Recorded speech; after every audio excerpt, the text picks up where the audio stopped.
जय भीम। जय भारत। जय संविधान। बहुजन समाज में जन्मे सभी संतों, गुरुओं, महापुरुषों को नमन करते हुए आज का विशेष लाइव जो उत्तर प्रदेश, उत्तराखंड, पंजाब में जो जनादेश आया उस पर आधारित है। मैं टीवी के जरिए भी अपनी बात रख सकता था, मगर वो सीमित बात वही दिखाते जो उनको बतानी थी। मगर मुझे बात वो रखनी है जो मेरे मन में है, तो ये एक आसान जरिया है जिससे मैं बहुत आसानी से आप तक पहुंच सकता हूं और आप आसानी से मुझे सुन भी सकते हैं। तो समय समय पे इस देश में जन्मे सभी संतों, गुरुओं, महापुरुषों को नमन करते हुए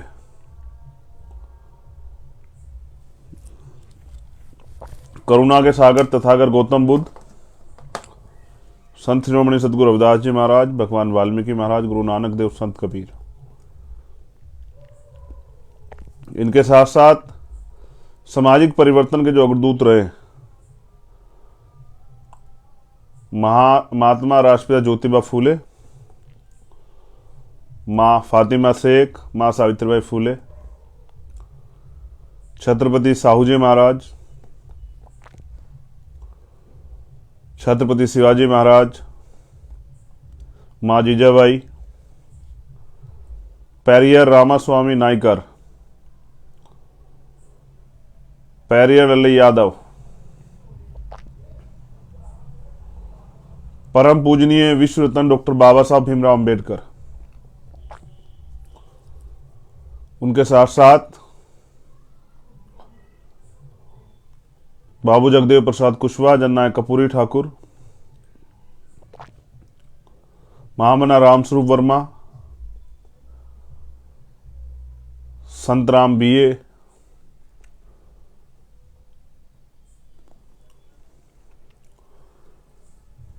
मान्यवर काशीराम साहब को बहुजन आंदोलन के लिए प्रेरित करने वाले मान्यवर दीना भाना वाल्मीकि साहब, मेरे रहबर, मेरे गुरु, मेरे आदर्श मान्यवर साहब श्री काशीराम, बाबू जगजीवन राम, महाराजा बिजली पासी, माँ उदा देवी पासी, माँ अवंतिका वल्लभबाई लोधी, माँ झलकारी बाई, माँ अहिल्याबाई होलकर,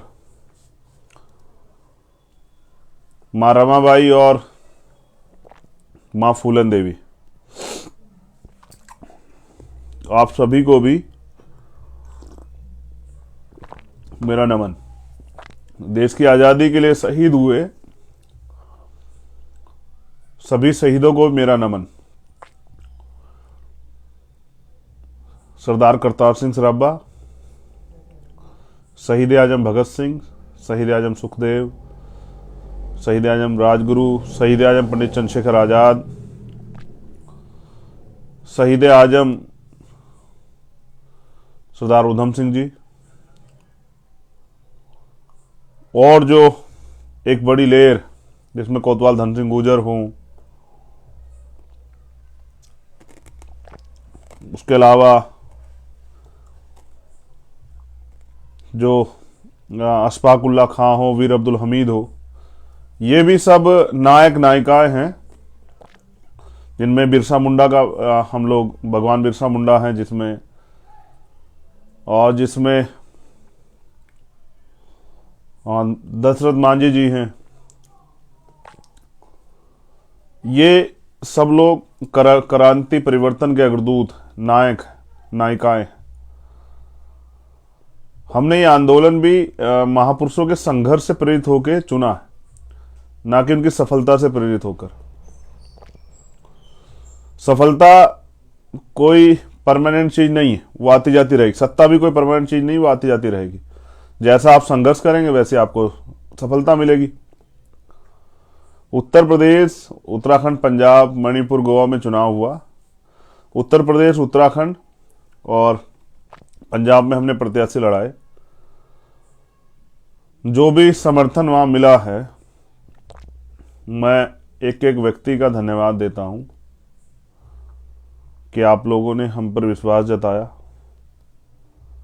आप लोगों ने मेहनत की, आप लोगों ने हमें मौका दिया। मैं आप सबका धन्यवाद करता हूं। हाँ, हम लोग हार गए हैं, लेकिन हार अंतिम नहीं होती। हमारी प्रयास में कुछ कमी रही है, उस प्रयास को पूरा करना है। उससे पहले बहुत इंपॉर्टेंट बात है जो आपसे करनी है।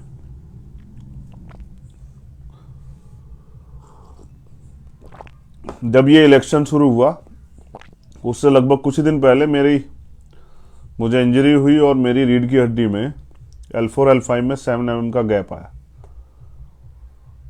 लेकिन कुदरत की ऐसी ताकत थी कि पूरे चुनाव में मैं आप सबके सहयोग से, एक साथी की मदद से,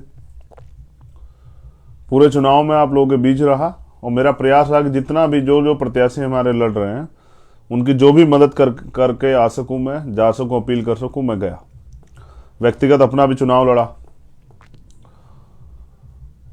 उस चुनाव से भी पहले आप हालात जानते किन हालातों में चुनाव लड़ा गया। एक हमारा प्रयास था कि बहुजन समाज के लोगों में एकता बने। हमने उसके लिए प्रयास भी किए, लेकिन स्थापित दलों ने नकार दिया और अंत समय पे जब इस समय चुनाव करीब आ गया था, और जैसा मैंने पहले भी कई बार बताया कि भाई हमने, क्योंकि हम सच्चे ईमानदार आदमी हैं, अपने लोगों से हमने मना किया कि भाई अब गठबंधन होने जा रहा है। आप लोग सब लोग अगर तैयारी करोगे, पैसे खर्च करोगे, इलेक्शन में पैसे खर्च हो रहे हैं, ये वो समय नहीं है काशीराम साहब वाला। तो इसलिए कल आप मुझसे कहोगे कि भाई ये सीट हमें नहीं मिली तो हमारे तो पैसे खर्च हो गए। तो मैंने उनको रोका कि भाई आप सीमित सीटें मिलेंगी, आप उन्हीं पे प्रचार प्रसार करके मदद कराना।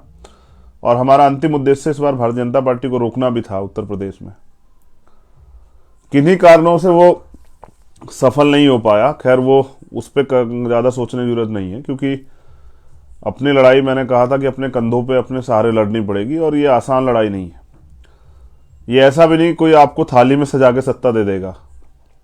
गांव का प्रधान नहीं बनाता कोई, विधायक बनाना तो बहुत बड़ी बात है। तो हमने प्रयास किया, अंततः बहुत कम समय में हमने चुनाव लड़ा। जो लोग हमारे लड़ना चाहते थे उन्होंने बहुत मेहनत की, अपना तन मन धन लगा के चुनाव लड़ा। भीम आर्मी आजाद समाज पार्टी कार्यकर्ता साथियों का धन्यवाद, कोटि कोटि उनका आभार, साधुवाद कि उन्होंने मेहनत की, वो गए। मैं जब उसके साथ साथ अपना चुनाव भी लड़ा, क्योंकि हमने कमिटमेंट किया था कि उत्तर प्रदेश के मुख्यमंत्री जहां से लड़ेंगे वहीं लड़ेंगे। तो मुख्यमंत्री अपनी सेफ सीट चले गए जहां बहुजनों का वोट बड़ा कम है, और क्योंकि वादा किया गया था और ये वादा समाज के सामने था, तो हम वहां लड़ने गए। हाँ, हम वहां हारे, हमने मगर मजबूती से लड़ाई लड़ी। वहां की जनता ने ज़्यादा भरोसा हम पे नहीं दिखाया। उनको उम्मीद थी जो दूसरे लोग वहां प्रत्याशी लड़ रहे थे कि वो लोग अच्छा काम कर सकते हैं। हो सकता है, क्योंकि हम नए लोग हैं, तो ऐसी उम्मीद उनको हो सकती है। उनमें एक भय ये भी था कि चंद्रशेखर चुनाव के बाद चले जाएंगे, लेकिन फिर भी उन्होंने 7600 के लगभग, 7654 के लगभग वोट उन्होंने दिए। मैं उनका भी धन्यवाद करता हूं, और मैं विश्वास के साथ कहता हूं मेरी कही गई एक एक बात सत्य है। मैं गोरखपुर से लगातार जुड़ा रहूंगा। मैं जल्द इस जो जनादेश है उसको भी स्वीकार करने वहां जाऊंगा, क्योंकि मैं यहां संघर्ष करने के लिए आया हूं।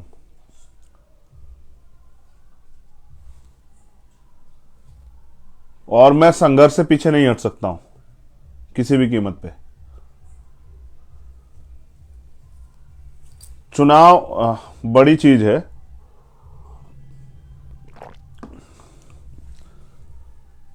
अब चुनाव खत्म हुआ है। चुनाव परिणाम से एक दिन पहले मैं अपनी मां के पास घर लौटा हूं परिवार में, इसलिए कि जो भी चुनाव परिणाम होगा उसका हम लोग स्वागत करेंगे। हमारे साथी मुझे लगातार मैसेज कर रहे हैं कि भाई आप हिम्मत मत हारना, आप कमजोर मत पड़ना, आप निराश मत होना। तो साथियों, मैं फिर आपसे कहूं कि हमने तो शुरुआत ही ये आंदोलन महापुरुषों का संघर्ष देख के की। मैं जिस भी महापुरुष का नाम लूंगा, आप देख लेना कि उनको क्या सफलता मिली और उन्होंने क्या किया। उसी संघर्ष से दर्द पैदा होता, संघर्ष, उसी सफलता देख के क्या कि बाबा साहब कोट पैंट पहनते थे, ये बाबा साहब मंत्री रहे थे इसलिए हम लोग मंत्री बनने के लिए आंदोलन चला, नहीं। बाबा साहब परिवर्तन चाहते थे, माननीय काशीराम से परिवर्तन चाहते, इसलिए हम लोग इस आंदोलन में जुड़े और आप सब लोग भी इसलिए जुड़े। साथियों, भीम आर्मी आजाद समाज पार्टी के साथियों से कहना चाहता हूं, ये लड़ाई तो अभी शुरू हुई। बीजेपी एक विचारधारा पर आधारित पार्टी है, आजाद समाज पार्टी एक विचारधारा पर आधारित पार्टी है। वो अपने आइडियोलॉजी को आगे बढ़ाना चाहते हैं, हम अपनी आइडियोलॉजी को आगे बढ़ाना चाहते हैं, जबकि हमारा उद्देश्य उनका उद्देश्य बांटना और हमारा उद्देश्य इस देश में समता, समानता, बंधुत्व, भाईचारा स्थापित करना है और नैतिकता का शासन जो है वो स्थापित करना, जिसमें सबको समान बराबर के अवसर हो। हमें ज्यादा मेहनत करनी। अब मेरी कुछ चीजें आपसे, मेरी एक अपील, हम जहां जाते हैं वहां बहुत भीड़ होती है, लोग बहुत आते हैं, बहुसंख्यक, हम पे लोग भी बहुत हैं, लेकिन अब हमें वोटर तैयार करना है। वोटर साथियों, वोटर तैयार करने से पहले आपको खुद तैयार होना है। सबसे पहले जरूरत है, मैं आज आपसे अपील करता हूं, खुले मन से अपील कर रहा हूं, इस आंदोलन को अंतिम पायदान पर लेके जाना है, इस आंदोलन को सफल करना है, इस देश में बहुजन राज स्थापित करना है, बहुजन समाज में भाईचारा बनाना है। मेरी समझ में एक चीज तो आई, जब तक बहुजन एकजुट नहीं होंगे, और मैंने प्रयास भी किया था, कोई कुछ भी कहता रहे, लेकिन अगर किसी को मेरे प्रयास में शंका है तो मुझे बताए, और मैं उन सब लोगों के सामने बैठ के बात करने को तैयार हूं जिनके सामने प्रयास हुआ था। ये मेरा समर्पण था इस आंदोलन के प्रति। वरना मैं भी चाहता तो 1 साल पहले से प्रत्याशी घोषित कर करके सभी सीटों पर प्रत्याशी उतार देता। ये मेरा प्रयास था। तो मैं आपसे कहना चाहता हूं कि सबसे पहले जरूरत है समर्पित कार्यकर्ता की, जो अपने नेता की नीति और उसकी नीयत में भरोसा रखे। सुकरात ने एक बात कही, 100 शेरों का नेतृत्व एक गधा करे, उसके विपरीत 100 गधों का नेतृत्व एक शेर करे। तो 100 गधों का नेतृत्व करने वाला शेर जो है, वो टीम 100 शेरों का नेतृत्व करने वाले गधे का जो नेतृत्व गधा कर रहा है, उनकी टीम को हरा देगी। लेकिन यहां तो बहुजन आंदोलन में वही लोग काम कर सकते हैं जिनको स्वार्थ ना हो, जो लोग कुछ देने के लिए समाज को आए। मैं आपसे भी कहता हूं, जो लोग समर्पित भावना से, मैं आज आपसे अपील कर रहा हूं, आप सब लोग मुझे मैसेज कर रहे हैं, आप सब लोग प्रयास कर रहे हैं कि वो मुझे ताकत दे, मगर मैं आपसे मांग रहा हूं कि इस आंदोलन को आगे बढ़ाने के लिए मुझे समर्पित लोगों की जरूरत है, मुंह दिखाने वाले लोगों की जरूरत नहीं है। मुझे उन लोगों की जरूरत नहीं है जो किसी पैसा कमाने या कोई झूठ बोलने या लोगों को बेवकूफ बनाने या बड़ी अति उत्सुकता में कुछ प्राप्त करने के लिए इस आंदोलन जुड़े हैं। मुझे उन लोगों की जरूरत है जो जिनके मन में बहुजन समाज और अपने महापुरुषों के आंदोलन के प्रति दर्द हो, चाहते हैं वो विचारधारा जिंदा रहे, खत्म ना हो, जिनके अंदर दर्द हो कि जो हजारों साल की गुलामी के बाद, संविधान के आने के बाद 71 साल भी आज भी हम अधिकारों से वंचित, स्वाभिमान सम्मान से वंचित। कुछ लोगों को तो उसी में, उस गुलामी में जीने की आदत हो गई है। उनके लिए घोड़ी से उतार देना, उनके लिए बस्ती जला देना, उनके लिए रेप, हत्या, तमाम तरह, कोई ऐसी चीज जो है ना, कोई बड़ा काम नहीं है। लेकिन एक नौजवानों में एक अंदर से एक बात, या फिर जो 92 से पहले माननीय काशीराम साहब के कैडर के लोग, उनमें एक दर्द, वो इस देश में सत्ता के को मात्र एक व्यवस्था परिवर्तन का साधन समझते हैं। उनके लिए सत्ता सब कुछ नहीं है। हम पे भी अवसर था कि हम विधायक बन जाते। विधायक बनना कोई बड़ी बात थोड़ा ही है, बन जाएंगे अभी विधायक, और बहुत सारे लोगों को बनाएंगे इस आंदोलन से। जब ये आंदोलन अब मजबूत हो जाएगा तो बहुत लोग बनेंगे। मैं किसी की आलोचना नहीं करूंगा कि किस पार्टी का क्या हाल हुआ, किस पार्टी, हमारी पार्टी को अभी बहुत मेहनत करनी है, उसके लिए मुझे समर्पित लोगों की जरूरत है पूरे देश में। अब हम लोग कूच करेंगे मध्य प्रदेश में, राजस्थान, छत्तीसगढ़ में। हमें आजाद समाज पार्टी को राष्ट्रीय पार्टी बनाना है। उसके लिए हमें अब मेहनत करनी है सड़कों पे। और मैं एक महानायक का कोट भी आपको दूंगा जो मुझे भेजा गया किसी के द्वारा, कि वो क्या सोचते थे। मैं आपसे भी कह रहा हूं, जिन लोगों को लग रहा सत्ता लेनी इतनी आसान नहीं है।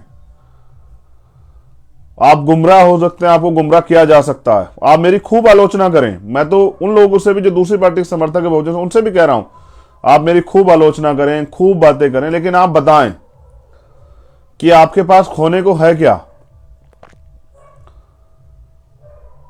आप कहां खड़े हैं आज, किसकी वजह से खड़े हैं। मुझे तो समाज ने इस बार समर्थन बड़े पैमाने पर नहीं किया, पूरे बहुजन समाज ने। उनको लगता था कि इस बार विकल्प जो लोग हैं उनको समर्थन करे, इस बार उनको लगता था चंद्रशेखर आजाद की पार्टी विकल्प नहीं है, उनको वोट देने का मतलब वोट खराब करना। परिणाम आप देख लीजिए। उनको लगता था कि जो स्थापित दल है उनको वोट की जाए जिससे कि सरकारें बने। जिनको आपने वोट किया अब उनके क्या हालात हैं आप देख लीजिए। मैं फिर कह रहा हूं, बिना बहुजन एकता के काम नहीं चलेगा, हम सबको सोचना पड़ेगा। उसके साथ साथ हमें ना वोट करके उन्होंने उन पार्टियों को वोट किया, उसका परिणाम आपके सामने है। उनको इस बार लगता था किसी भी हालत में उनको सरकार बनानी। हमने अपनी तरफ से अपने प्रत्याशियों के पक्ष में काम किया, जो जनता ने समर्थन दिया हम उसका आभार प्रकट करते हैं। लेकिन साथियों आप खुद तो समझिए ना, सरकार बनाना कितना कठिन काम है। हम तो पहली बार लड़े, साथियों को चुनाव लड़ा, देखा, समझा, बहुत कुछ सीखने का मौका मिला, किस तरह सत्ता का दमन होता। पहली बात तो हम आपको बता दें, सत्ता उसकी आएगी जो सड़कों पे संघर्ष करेगा। किसी ने कुछ किया है उसको सम्मान मिलना चाहिए, लेकिन सत्ता नहीं मिल सकती सर। सत्ता कब मिलेगी? सत्ता तब मिलेगी जब वो सत्ता के लिए संघर्ष करेगा। आपने बहुत दिन पहले कुछ किया, इसका मतलब ये नहीं कि आने वाले कल में आपकी सरकार आ गई। आने वाले कल में आपकी सरकार तब आएगी जब आप आज काम करोगे, जब आज लोगों को प्रभावित करोगे। नई जनरेशन, नया वोटर, नई सब कुछ है। आज बीजेपी वो बीजेपी नहीं जिससे आप टकरा रहे हैं, हाईटेक बीजेपी है। तमाम तरह का सोशल मीडिया कैप्चर किया है, उनके पास तमाम इतना धन संपत्ति है, इतना जो है पावर स्ट्रक्चर खड़ा हुआ है, इतने उनके पास संगठन है, इतने लोग हैं, सब कुछ है। पुरानी तरह की नीतियों से आप उनका सामना नहीं कर सकते हैं। अगर आपको लगता हो कि आप पुरानी तरह की नीतियों से उनका सामना कर लेंगे तो यह आपकी गलतफहमी है। आपको नई तरह की जो ताकत से उनके सामने खड़ा होना पड़ेगा। और जैसा मैंने कहा, क्या नहीं किया बीजेपी ने सत्ता प्राप्त करने के लिए। बीजेपी ने जैसा मैंने गोरखपुर इलेक्शन में आपको बताया कि जो लोग 30-35 साल के थे उनके पोस्टल बैलेट पेपर से वोट वो किए। ईवीएम पे आप रोज कह रहे हैं, सब लोग चिल्ला रहे हैं ईवीएम ईवीएम ईवीएम ईवीएम। तो हम तो बहुत दिन पहले से कह रहे हैं आपसे, बहुत लंबे समय से कह रहे हैं ईवीएम ईवीएम ईवीएम, लेकिन तब कोई नहीं बोला। चुनाव के समय सब लोगों को याद आया ईवीएम। हम तो खूब दिन से कह रहे थे ईवीएम, लेकिन नहीं बोले तब लोग। तो बाकी लोगों को सिर्फ चुनाव लड़ना है, चुनाव आएगा उनको चुनाव लड़के सत्ता स्थापित करनी है। चुनाव के बाद अपने घर जाकर बैठना, हारे तो ठीक, जीते तो ठीक। लेकिन अब 5 साल सड़कों पे कौन लड़ेगा? अब 5 साल सड़कों पे कौन खड़ा होगा? अब 5 साल सड़कों पे जो शोषित वर्ग के लोगों पर अन्याय अत्याचार होगा, आप देखना कितने नेता खड़े होंगे जिनको आपने वोट दिया, जिनको आपने विधायक बनाया। मैं तो बस आपसे लड़ने की ताकत मांग रहा था कि आप सबको दे रहे हैं, मुझे भी ताकत दे दो जिसके जरिए मैं आपकी आवाज को और मजबूती से उठा सकूं। लेकिन अभी इसका मतलब आपने मुझको प्यार दिया, समर्थन दिया, लेकिन वोट का मन आपने नहीं बनाया। ठीक है, हम लोग और मेहनत करेंगे। साथियों, बहुजन आंदोलन कभी खत्म नहीं होगा, क्योंकि ये समय समय पे कोई ना कोई जो है इसको आगे बढ़ाता रहेगा। ये खत्म होने वाला आंदोलन नहीं, इसके पीछे महापुरुषों का त्याग है, बलिदान। हमें और मेहनत करनी पड़ेगी, एक एक कार्यकर्ताओं को अपने से ज्यादा मेहनत करनी पड़ेगी। और जो लोग चाहते हैं सत्ता में हम लोग स्थापित हों, उन लोगों को सबसे ज्यादा जरूरी, अगर भीम आर्मी आजाद समाज पार्टी के लोग मुझे सुन रहे हैं, तो जब तक आपका बूथ का संगठन नहीं बनेगा, आपके संगठन प्रॉपर सक्रिय रूप से जनता के बीच में रह काम नहीं करेंगे, लगातार वो प्रोग्राम नहीं करेंगे, लगातार वो जनता की सुनवाई नहीं करेंगे, जनहित के काम पे, मुद्दों पे काम नहीं करेंगे, जनता के बीच नहीं जाएंगे, छोटे छोटे प्रोग्राम करके भाईचारा बना के बहुजन समाज लोग इकट्ठा नहीं करेंगे। क्योंकि चुनाव के समय जैसा मैंने बताया कि बीजेपी ने 4,000 रुपए पर वोट खरीदने का प्रयास किया, गोरखपुर उसका उदाहरण है। उसके साथ साथ बीजेपी के लोगों ने सरकार के जरिए अधिकारी कर्मचारी डरा धमका के भी लोगों को प्रभावित करने का काम किया। उसके अलावा जो भी वो प्रयास कर सकते थे वो सारे उन्होंने किए। लेकिन उसके अलावा जो बड़े पहले से स्थापित लोग हैं उनके जरिए भी उन्होंने प्रधान, बीडीसी, चेयरमैन, मेयर, इन सब के जरिए भी उन्होंने वोट को प्रभावित करवाया, जिला पंचायत सदस्य। और वो किस तरह से, किस टेक्निक से, किस तरह से काम करते हैं। आपने जिला पंचायत अध्यक्ष का चुनाव देखा, अभी भी जो लोग 5,000 के अंतर में थे, बीजेपी के लोगों ने ताकतवर तरीके से सरकार के मशीनरी का दुरुपयोग करके हरा दिए। कोई बोल भी नहीं पाया। जो बोलेगा उसको भगा जाएगा, पीटा जाएगा, मुकदमा लगेगा। देखो, मैं आज की राजनीति को बहुत आसानी से देख पा रहा हूं। है क्या है?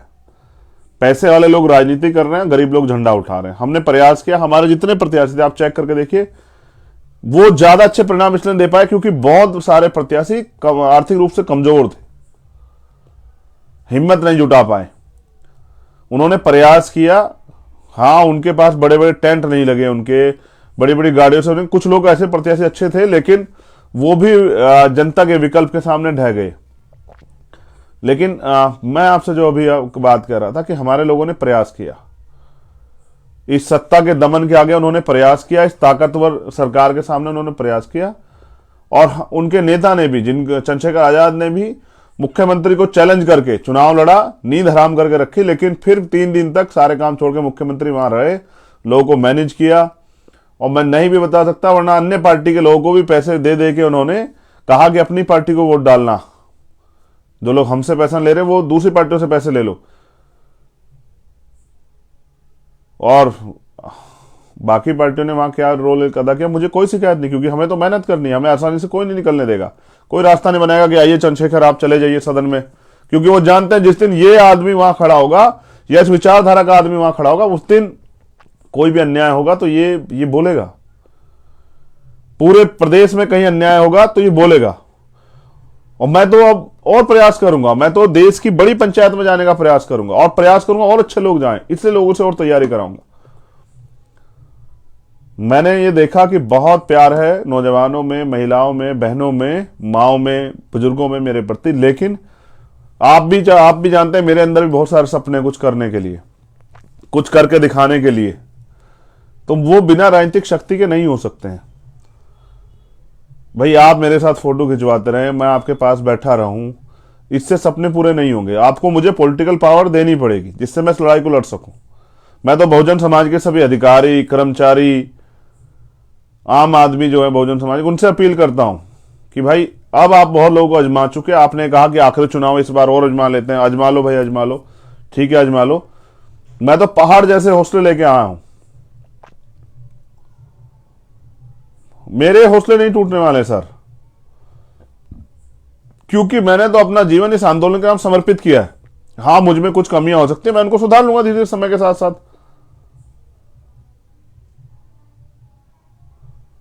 इसलिए कह रहा हूं, आपने कहा इस बार हम बना लें, इस बार हम प्रयास करें, ठीक है कर लीजिए, लेकिन अब तो सोचिए अब क्या। मैं फिर 5 साल सड़कों पे आके संघर्ष करने के लिए तैयार हूं, मगर मुझे आपकी अब जरूरत है सहयोग की, इस दामनकारी सरकार से लड़ने के लिए। ज्यादा सरकार मुझे झूठे मुकदमे में जेल डाल देगी, इससे मैं नहीं डरता हूं। लेकिन अगर हमारे लोगों ने मेरे दर्द को समझ के, इस आने वाली पीढ़ियों को जिस तरह से भारतीय जनता पार्टी के लोग साजिशन करके गुलाम बना रहे हैं, अगर इस बात को समझ के सरकार सिस्टम खत्म कर रहे हैं, इस बात को समझ के अगर उन्होंने ये इनके जो धर्म की राजनीति है, इसकी काटी बहुजन है, अगर उन्होंने बहुजन समाज बनाने मेरी अपील नहीं करी तो फिर देर हो जाएगी। मैं फिर आपसे कह रहा हूं, कार्यकर्ताओं से भी कह रहा हूं, मुझे शकल दिखाने की बजाय आप लोग अपने काम को मजबूत कीजिए, अपना बूथ तक का संगठन बनाइए, अपनी विधानसभा की, ब्लॉक की, तहसील कमेटियां पूरी कीजिए, जिले की कमेटियां पूरी कीजिए, मंडल कमेटियां पूरी कीजिए, उन लोगों को काम दीजिए। जब कारवा लूट जाएगा फिर क्या करेंगे? इसलिए मैं बहुजन समाज के सभी जो बुद्धिजीवी हैं, पुराने मिशनरी हैं, जो लोग मुझे सुन रहे होंगे, जो नहीं सुन रहे उन तक पहुंचा दीजिए, जो वर्तमान में तमाम दलों जुड़े हुए लोग जो प्रयास चाहते हैं, जो जिनके अंदर बहुजन विचारधारा है, बहुजन हिताय बहुजन सुखाए, उन लोगों से अपील करता हूं कि अब आइए, साथ खड़े होकर ताकत दीजिए और आइए सर कुछ करके दिखाते हैं। क्या हम नौजवान और ये बहुजन समाज का बुद्धिजीवी इसलिए है कि वो दूर बैठ के तमाशा देखता रहेगा कि देश में क्या हो रहा है? क्या हम लोग ताली बजाने के लिए सिर्फ कि दूसरा कोई अच्छा करेगा ताली बजाएंगे, कोई खराब करेगा तो ताली उदास होंगे? हम लोग खुद क्या कर रहे हैं? क्या हम लोग इतने कमजोर हो चुके हैं, अपने पैरों पे नहीं खड़े हो सकते? जो लोग सिर्फ दिखावे की राजनीति करना चाहते हैं, मैं चाहता हूं कि मैं भी बहुत सारे संगठन बदलाव करने वाला, वो लोग अभी से अपना मन बना ले। जो लोग संघर्ष की राजनीति नहीं कर सकते वो लोग नहीं चल पाएंगे। जो लोग संघर्ष की राजनीति और परिवर्तन के लिए तैयार हैं, उन लोगों से मेरी अपील है कि वो मन बना ले, तैयार हो जाए। मैं एक कोट पढ़ूंगा, उसके बाद फिर मैं अभी कुछ और बातें करूंगा। मैं बहुजन समाज के सभी अधिकारी कर्मचारियों से भी कह रहा हूं कि वो लोग मन बनाएं। आम आदमी से भी कह रहा हूं, जो बहुजन राजनीति करना चाहते हैं, उन नौजवानों से भी कह रहा हूं कि मैं भी एक नौजवान हूं, मेरी खूब आलोचना करो, मेरे ऊपर खूब आरोप लगाओ, लेकिन बताओ एक सत्य भी, क्या 5 साल मैं नहीं लड़ा? भीम आर्मी के लोग नहीं लड़े? अब भी अगर अन्याय अत्याचार होता है तो नेताओं की जगह भीम आर्मी खड़ी होती नहीं खड़ी? और उसको लालच क्या है? वो इस बार वोट मांगने आए तो आपने कहा कि इस बार हम उनको अजमा लेते हैं, तो ठीक है अजमा लो, लेकिन अब अजमा लिया है। अब मैं एक रहबर का कोट पढ़ देता हूं, आप लोग सुन लेना।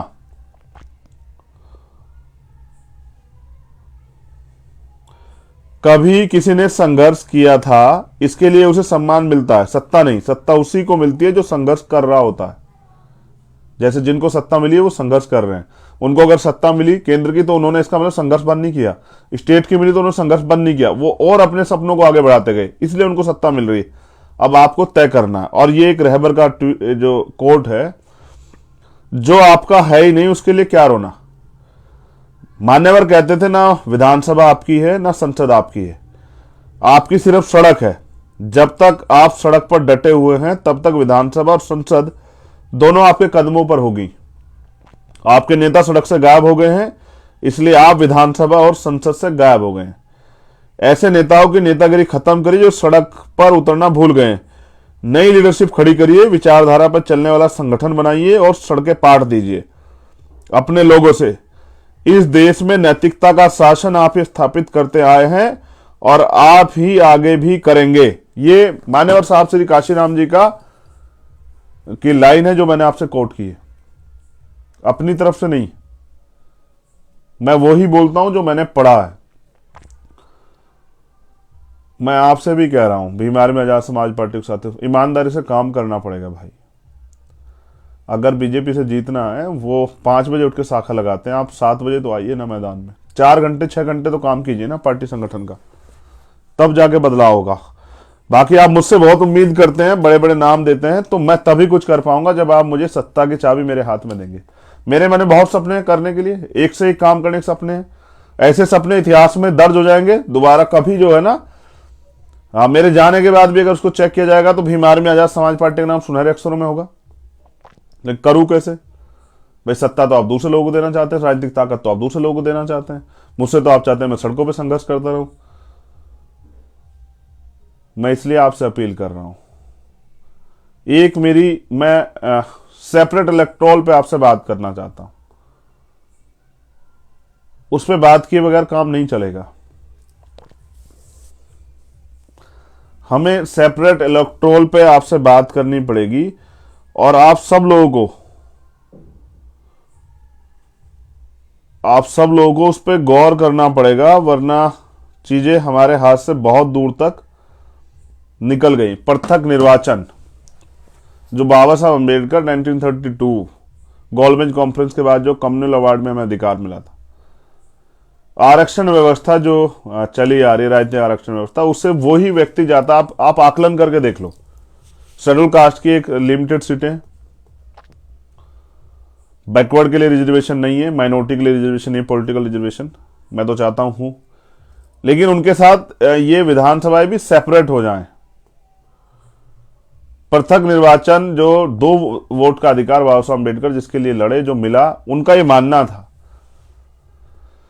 कि जो वोट का अधिकार है उसके जरिए रिजर्व सीटों पे वही लोग जीतेंगे जिनको दूसरे लोग जिताएंगे, और वो फिर ना उस वर्ग के हित के लिए बोल पाएंगे जिस वर्ग के हित का प्रतिनिधित्व करने के लिए वो वहां गए। आज आप जितने यूपी के अंदर या पूरे देश के अंदर 131 SC/ST के MP हैं, एक आदमी अपनी पार्टी गाइडलाइन से हटके जो अन्याय अत्याचार और जो एक तरह से आरक्षण व्यवस्था तमाम तरह चीजें खत्म की जाए, सरकार सिस्टम खत्म किया जाए, एक आदमी बोलता हूं, नाम बताइए।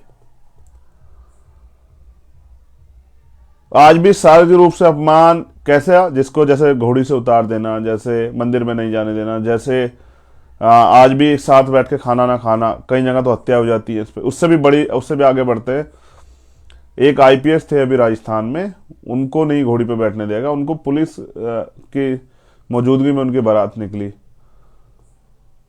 उससे भी ज्यादा कई अच्छे कपड़े पहनने पे, मूछे रखने पे, तमाम तरह का जो और फिर सामूहिक बहिष्कार, दूसरी जाति की अपर कास्ट की मतलब लड़की से शादी कर लेने पे, ये तमाम तरह के अन्याय होते हैं। और कहते हैं कि जोड़िया जो है एक मजाक करते हैं, जोड़िया कुदरत बनाती है। तो ईश्वर भी जातिवादी है, वो भी वहीं से अपनी जाति की उसमें शादियां होंगी ये बना के भेजता है, जबकि थोपते तो यहां परिवार के लोग हैं। तो ये जो सार्वजनिक रूप से पूरे समाज का बहिष्कार, जैसे हरियाणा में बड़ा ट्रेंड चला बहिष्कार बहिष्कार बहिष्कार, तो ये आज भी ये है। इसको खत्म करने का जरिया क्या आपके पास? इस अपमान के खिलाफ कौन सा एमपी एमएलए बोलता है कि भाई ये नहीं होना चाहिए हमारे लोगों के साथ? क्या उनकी हैसियत है? ऐसे चमचों का आप लोग करोगे क्या? तो आपकी हिस्सेदारी पे ऐसे लोग जाएंगे तो आपका क्या भला होगा, आप बताओ।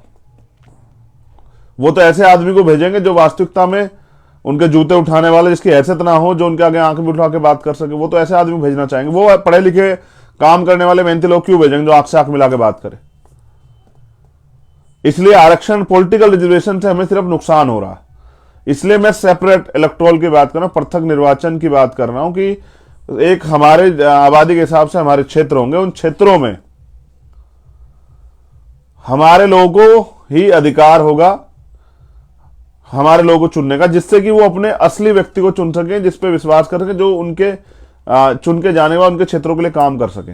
मैं तो गोरखपुर में देख के आया हूं, जहां शेड्यूल कास्ट, बैकवर्ड माइनॉरिटी यानी बहुजन समाज के लोग रहते हैं, उन गलियों में पानी की निकासी भी नहीं है, वहां वो डूबी रहती हैं। जहां ईसाई रहते हैं वो गलियां डूबी रहती हैं, उनके हालात बद से बदतर। तो जहां आज तक इंसानों जैसा जीवन भी जीने को नहीं मिला, वहां इस लोकतंत्र में हम लोग अगर पिछलग्गू बने रहेंगे तो फिर हमारे हिस्से में वही आएगा जो पिछलग्गू के हिस्से में आता है। तो मैं तो आपसे अपील कर रहा हूं, इस लड़ाई को इतनी ताकत से लड़नी है जितनी ताकत से हम लोग सांस लेते हैं। मेहनत ज्यादा करनी है, शोर कम मचाना। ताकत से शक्ति का निर्माण करके अपने आंदोलन से रिजल्ट देना है, परिवर्तन का रिजल्ट। कि जब रिजल्ट आए तो आपकी चर्चाएं पूरी, अब तो हमारे हार की भी चर्चा है। लोग मजाक उड़ा रहे हैं कि भाई चंद्रशेखर जो है जमानत जब्त होगी। हाँ भाई, बहुत अच्छा हुआ जमानत जब्त होगी, यानी कि वहां की जनता ने विश्वास नहीं किया। कोई बात नहीं, एक गरीब का बेटा लड़ने गया था, विश्वास नहीं किया, तो दोबारा लड़ेगा। क्या हो गया है? मैं कोई पहला व्यक्ति जो चुनाव हारा हूं? बड़े बड़े मुख्यमंत्री हार गए साहब, क्या फर्क पड़ गया? कोई ऐसा है जो नहीं आ रहा? बाबा साहब अम्बेडकर भी हारे, मान्यवर साहब काशीराम भी हारे, बहन जी भी हारी। मैं तो समझता हूं हार का मतलब है कि आपको सीख मिली है कि दोबारा से, और पहली बार में शायद अगर विधायक बन जाता तो शायद उस विधानसभा क्षेत्र पर ज्यादा ध्यान देकर सब जगह काम नहीं कर पाता, लेकिन आपके वॉइस बन जाता। लेकिन इस असफलता ने बहुत कुछ सिखाया भी तो है। अब और मेहनत से काम करेंगे, समझदारी से काम करेंगे, अच्छे लोगों को और जोड़ेंगे, खराब लोग हैं उनको हटाएंगे, काम करने वाले लोगों को मौका देंगे। जो सिर्फ दिखावे की राजनीति करते हैं, हमारे आसपास घूमते रहते हैं, उनसे सबक उनको भी चयन करेंगे। जो लोग मेहनती ईमानदार कार्यकर्ता हैं उनको मौका देंगे कि वो आगे बढ़े, आंदोलन को दोबारा खड़ा करेंगे मजबूती से। लेकिन हारना तो हम सीखे नहीं है ना सर। हमने एक ही चीज सीखी है, वो है आगे बढ़ते रहना, और पीछे पलट के नहीं देखते हम लोग। मजबूती से आगे बढ़ेंगे और लक्ष्य को प्राप्त करेंगे। और मैं तो जिनको पढ़ पढ़ के वो अब्राहम लिंकन से लेके इतने चुनाव हारे, लेकिन जब बने तो देश के राष्ट्रपति। मेरी व्यक्तिगत बात नहीं चल रही, आंदोलन नहीं हारना चाहिए। आज भी उस विचारधारा बहुजन हिताय बहुजन सुखाय को हमने जिंदा रखा है, और हम आज भी कह रहे हैं 5 साल सड़कों पे हम रहेंगे। सरकार कितना जोर लगाए, अपनी जेलें बड़ी कर ले, रासुका लगा दे, झूठे मुकदमा जेल भेज दे, लेकिन आजाद समाज पार्टी अपने पैरों में उत्तर प्रदेश पे भी खड़ी होगी और देश में भी खड़ी होगी। ये हमारा संकल्प। हर हार के साथ निर्णय होता है। हमारा भी निर्णय है कि 5 साल में हम लोगों को इस आंदोलन को मजबूती से खड़ा करना और बहुजन समाज की सब जातियों को जोड़ना, उनकी हिस्सेदारी देनी, उनके लीडर्स बनाने, उनमें प्यार विश्वास पैदा करना, उनमें जो डर और ठगी की भावना है कि हमेशा ठगे गए उसको खत्म करना है। शोषितों वंचितों का आंदोलन खराब तो और मेरे खिलाफ वो होंगी साजिशें, क्योंकि कहे उनके मन में आ गई ये बंदा टूट ही नहीं रहा है। सब लोग चाहते हैं कि टूट के घर बैठ जाए, तो भाई मैं तो कहां टूट सकता हूं भाई। मानवर काशीराम साहब का चेला हूं, कहां टूट सकता हूं? नहीं टूट सकता हूं। बाबू जगदेव प्रसाद कुशवाहा जननायक कपूरी ठाकुर का बेटा हूं भाई, कैसे टूट सकता हूं? मान्यवर साहब श्री काशीराम को के आंदोलन को जांच परख चुका हूं, ऐसे तो उनके लाखों चेले होंगे, वो क्यों नहीं बन पाए मान्यवर साहब श्री काशीराम? वो क्यों उनकी तरह जो है इतना बड़ा राजनीतिक दल क्यों नहीं खड़ा कर पाए? ये यहां से होता है। जब आप ईमानदार से काम करते हैं तो आपको परीक्षाएं देनी पड़ती हैं, लेकिन आपको कुदरत सफलता भी देती है। ऐसी सफलता देंगे कि पूरे बहुजन समाज को गर्व होगा। और फिर कह रहा हूं, आलोचना आरोप लगाने से बेहतर है मेरे साथ खड़े होकर इस आंदोलन को मदद कराइए। आपको लगता है कि ये कमी है, इसको चेंज होना चाहिए, इसको करेंगे चेंज। लेकिन दूसरी तरफ बैठ के खाली तमाशा मत देखिए। इस देश को लूटने से, कमजोर होने से, बिकने से, बर्बाद होने से बचाने में मदद कीजिए। जब तक इस देश का बहुजन एकजुट नहीं होगा तब तक इस देश में इस धर्म की, सांप्रदायिकता की और ये जो आंधी जो है, इस आंधी के खिलाफ आंदोलन नहीं खड़ा होगा वास्तविकता में, तब तक नहीं चलेगा, तब तक सफलता मिल ही नहीं सकती है। तो मेरी आपसे अपील है सभी कार्यकर्ता पदाधिकारियों से, छटनी तो सर होगी कुछ लोगों की, जिन लोगों ने गलत तरीके से काम किया उन पे कार्रवाई होगी, लेकिन एक वादे के साथ मैं आज के लाइव को खत्म करूंगा। मेरे फिर कह रहा हूं, हमारे हौसले, मेरे नहीं हम सब के हौसले पहाड़ जैसे हैं। बुरा क्या कि हम एक दूसरे को समझा रहे हैं कि निराश नहीं हो। कौन निराश हो रहा है? वो जो 2 साल पहले खड़े हुए दल बना के, हम तो इतने इतने वोट पर भी पा पाए। जिन हमारे रहबर जिन्होंने कहा कि पहला चुनाव पहचान बनाने के लिए, दूसरा चुनाव हारने के लिए, तीसरा चुनाव जीतने के लिए। आजाद समाज पार्टी इस बार पहचान बना चुकी है। लोग जान चुके हैं आजाद समाज पार्टी काशीराम है, उनका चुनाव चिन्ह केतली है, उनका झंडा ये है, उनके लीडर्स ये है, फलाना फलाना, उनके वो लोग काम करते हैं, वो आपको पहचान चुके हैं। बस वो एक विश्वास जो उनके अंदर था कि इस बार वो एक और परिवर्तन कोशिश करेंगे, 5वीं बार उन्होंने प्रयास किया, वो सफल नहीं हो पाए। अब उनसे मेरा अनुरोध है कि अब सिर्फ और सिर्फ इस आंदोलन को लड़ने में मदद कराइए, सहयोग कीजिए। मैं भी आपका ही हूं और इस आंदोलन को बस ताकतवर तरीके से चलाना चाहता हूं। और मुझे भी मेरा भी खुशी मनाने का मन है। विश्वास कीजिए, मुझे भी मेरा भी खुशी मनाने का मन है।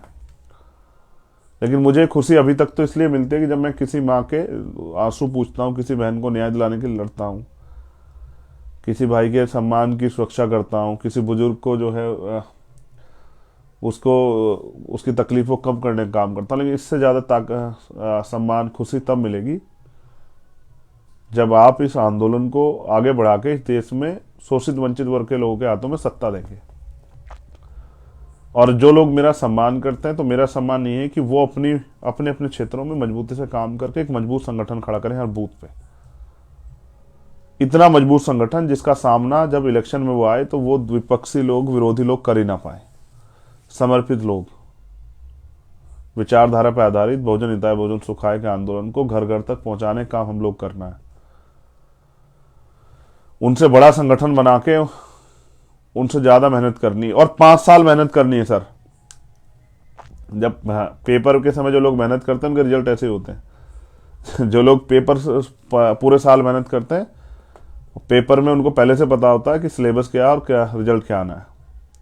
आप सब लोग इतना प्यार दिया, सराहा, मजबूती दी, आप सबका धन्यवाद। अपनी बहनों का, माओं का, जिन लोगों ने एक वोट दिया उनका धन्यवाद। भीम आर्मी, आजाद समाज पार्टी और बहुजन समाज के सभी अधिकारी कर्मचारी जो मंगल चाहते हैं इस आंदोलन का, मेरा भी उन सब का धन्यवाद। बस आपसे अपील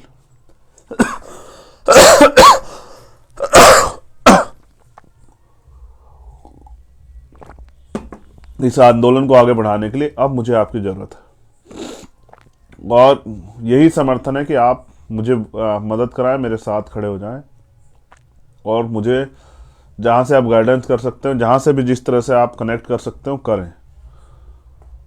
मैं सब लोगों से बात नहीं कर पाता, तो आप कोशिश करके वहाँ की यूनिट्स के जरिए मुझ तक अपनी बात पहुंचा दें। अभी 15 मार्च के लिए भी आज कल में प्रोग्राम जारी होगा, स्थापना दिवस है पार्टी का कैसे मनाना है, हम लोग सीनियर लोगों से बात करेंगे। मगर याद रखिए, आने वाला वक्त हमारा है, बहुजन समाज का है, शोषितों वंचितों का है, इस देश की महिलाओं का, और उसे कोई नहीं रोक सकता। और जितना विरोधी ताकतवर होगा उतना ही लड़ने का मजा आएगा।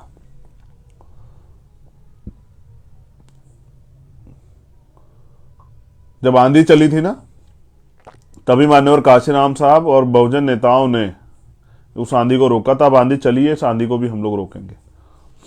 प्रयास ये है कि पूरे देश में घूम घूम के मजबूत संगठन तैयार करके 24 में इसको रोकें, ये प्रयास रहेगा।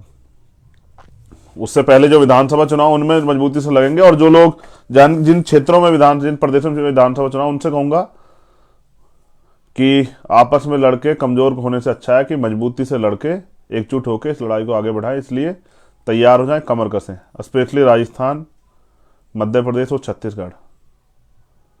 अब आपकी बारी है। जय भीम, जय भारत, जय संविधान, जय लोकतंत्र, जय विज्ञान, और आप सभी के लिए मंगल कामनाएं। लड़ेंगे और जीतेंगे और अपने महापुरुषों के आंदोलन सफल करेंगे। जीते जी एक बार तो सम्राट अशोक का भारत देखना है, एक बार तो इस देश में समता समानता बंधुत्व भाईचारे पर स्थापित राज देखना है, समता मूलक समाज देखना है। दोबारा से इस देश को सोने की चिड़िया बनाना है, इस देश को लूटने वालों और बांटने वालों को सबक सिखाना है। मेरा प्रयास रहेगा कि बहुजन समाज के लोगों में जल्दी भाईचारा बने, जिसकी इतनी संख्या बढ़े उसकी इतनी हिस्सेदारी, ये आंदोलन वो आगे बढ़े, ये विश्वास बढ़े। इसलिए ज्यादा मेहनत करनी है। काशीराम साहब के इस कोट के साथ लाइव खत्म करता हूं कि मुर्दा लोग मिशन नहीं चलाते और जिंदा लोग रुकने नहीं देते, रुकने नहीं देंगे। सत्ता तो मात्र साधन है, सत्ता के जरिए व्यवस्था परिवर्तन करिए। जितना जल्दी आप मदद कराएंगे उतना जल्दी सत्ता भी आपकी होगी और व्यवस्था परिवर्तन भी होगा। धन्यवाद।